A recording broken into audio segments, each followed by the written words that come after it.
Let's talk a little bit of football here. Hit that like button, subscribe to the page, leave a 5-star review. Y'all know what to do. Listen, top 10 list comes out. The usual suspects are on this list for the most part, Shay. You're going to see your Josh Allens. You're going to see your Pat Mahomes. You expect to see names like this. But it seems like there is one name that is on this list that is causing a little bit of a stir in a conversation around social media and things like that, where people are basically just saying, we're putting him top 10 already. And I think I need to remind people, this is not ESPN pundits saying this. This is not me and Shay saying this. This is not Cap and J Hood, Tommy Waddle and Sylvie, Carmen Yurko saying this. It's certainly not Cap and Hood. He'd be number one. This is execs, scouts, and coaches around the league, because our own Caleb Williams comes in number 10 on this list as a top 10 quarterback in football. Number 9, Jared Goff. 8 is Drake May. 7, Justin Herbert. 6, Dak Prescott. 5, Lamar Jackson. 4, Joe Burrow. We got to talk about that one. I'm starting to have some questions that I think it's time and then okay to ask. 3, Matthew Stafford, the MVP from last season. 2, Pat Mahomes, and 1, Josh Quintavious Allen coming in there. Number 1, surprised to see Caleb Williams come in 10th on this list for you. Nope. I had a feeling he would be in the top 10.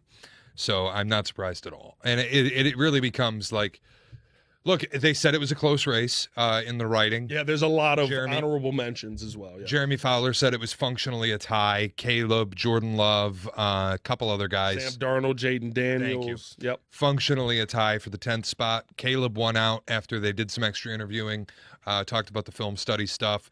Caleb's ability to do things only him and Patrick Mahomes can do overcomes some of the flaws. Like, Jordan Love is a more consistent quarterback than Caleb Williams. That's just a fact. Yeah. He is. But he doesn't have the ceiling that Caleb has. So when they talked it out, executives felt like Caleb's ceiling and his ability to do the miraculous and his ability in clutch time, the ability to make plays only a couple guys on the planet can make, outweighed having a more consistent quarterback with a lower ceiling and maybe a higher floor. I think that's perfectly fine. I've always said, I think for me, this offseason, I've said for me, Caleb would be on the edge of that top 10. He'd be somewhere between 10 and 12. And I don't think that's disrespect. I don't think, I know a lot of fans are thinking put him in the top 5. Not there yet. Cap's going to be outraged that Drake May is ahead of him. I told him this would happen. I offered to make a bet with him that this would happen. Because Drake May was second in MVP voting. Yeah. And Drake May has an immense ceiling and is also a really consistent passer, led the league in completion percentage. And went to the Super Bowl. No, he didn't have a lot to do with that. He had a terrible playoff run.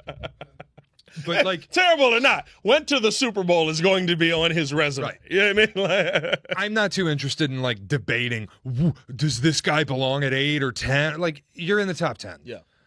You are getting respect from the league, from the executives, the coaches, the scouts. Yes. They are putting respect on you when they are balloting you in this group of players. So I'm not surprised, and I think it's just, look, the arrow's pointed up. But last year, Jaden Daniels would have been in the top 10 on this list, and this year he was left off of it.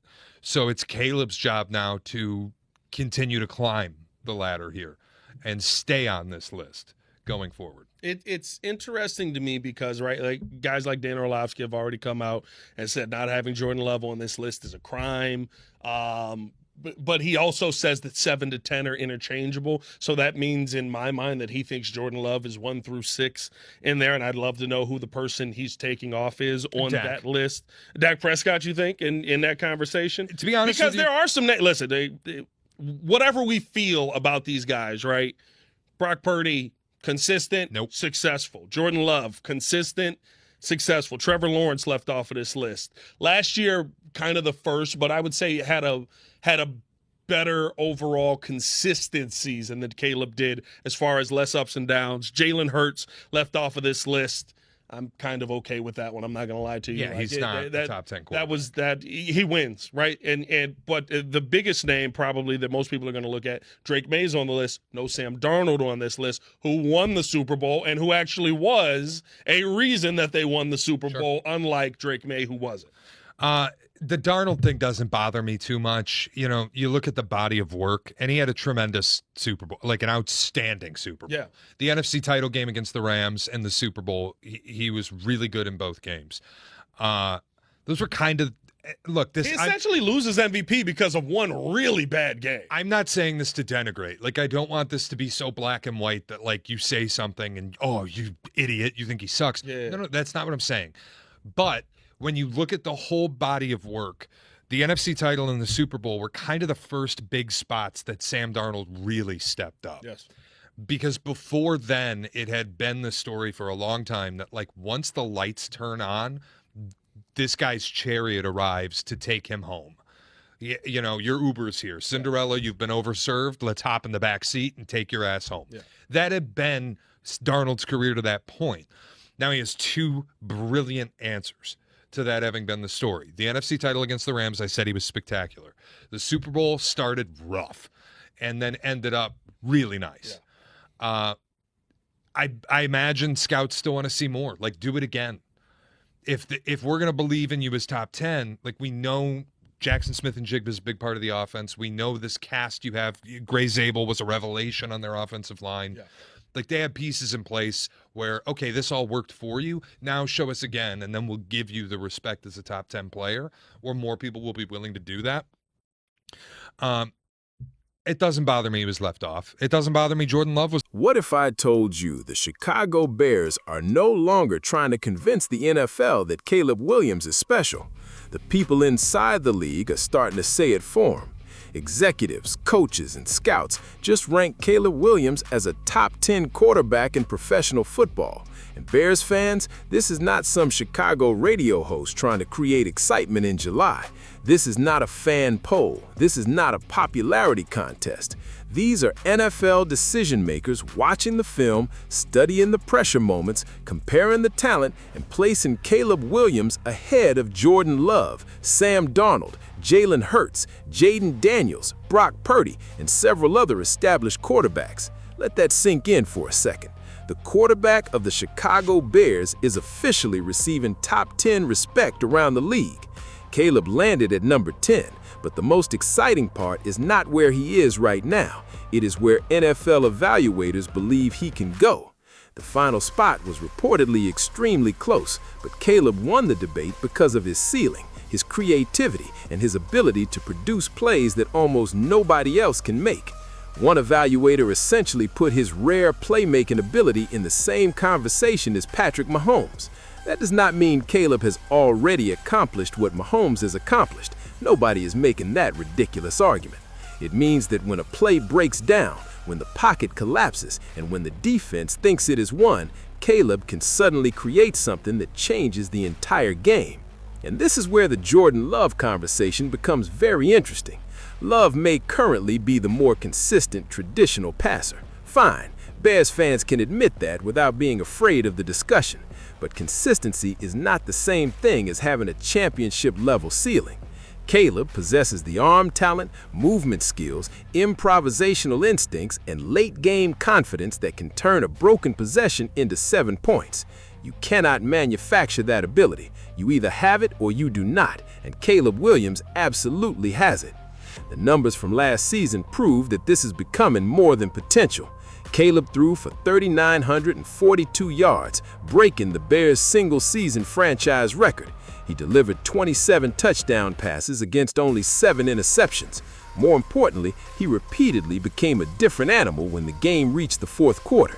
He tied Peyton Manning's record for the most fourth-quarter comeback victories in a season by a quarterback under 25, and then helped Chicago beat Green Bay in the playoffs while setting a Bears postseason record with 361 passing yards. Packers fans may hate hearing it, but Caleb did not receive this ranking because of hype. He earned it by winning games when the pressure was suffocating. Now the challenge becomes even more exciting. Getting into the top 10 is difficult. Staying there is harder. Every defensive coordinator will study Caleb more closely. Every mistake will be magnified. Every comparison will become louder. But Caleb also enters another year with Ben Johnson, greater command of the offense, and the confidence that comes from proving he can deliver against playoff pressure. This is not a finished quarterback. This is a developing quarterback who is already ranked among the league's best. And now the rumors are getting wild. Chicago has been mentioned as a possible destination for Tyreek Hill. Let me be perfectly clear. That is speculation, not a confirmed signing, and Bears fans should not treat it like a completed deal. But just imagine what the rumor tells us about the perception of this offense. People can now realistically discuss an explosive veteran receiver joining Caleb Williams because Chicago is becoming a destination where offensive players could believe something dangerous is being built. Put elite speed into a Ben Johnson offense with Caleb's ability to extend plays, and defensive coordinators would be losing sleep before the schedule even begins. Whether Tyreek Hill ever comes to Chicago or not, the larger message remains the same. The Bears finally possess the most valuable thing in the NFL, a young franchise quarterback whom league insiders believe can become elite. Caleb is already inside the top 10, but number 10 should not be viewed as his destination. It should be viewed as the warning shot. The league is beginning to recognize what Bears fans have watched developing in real time. The arm is real, the clutch gene is real, the confidence is real, and the ceiling might be higher than anybody outside Chicago is prepared to admit. So now I want to hear from Bears Nation. Is Caleb Williams already a top 10 quarterback? And how high can he climb during the 2026 season? Could he push into the top 5? Or do you need to see another full season before going that far? Drop your opinion in the comments, hit the like button, subscribe to the channel, and stay locked in, because the rest of the NFL is finally starting to understand something we have been saying in Chicago. Caleb Williams is coming, and the Bears are no longer asking for respect. They're taking it.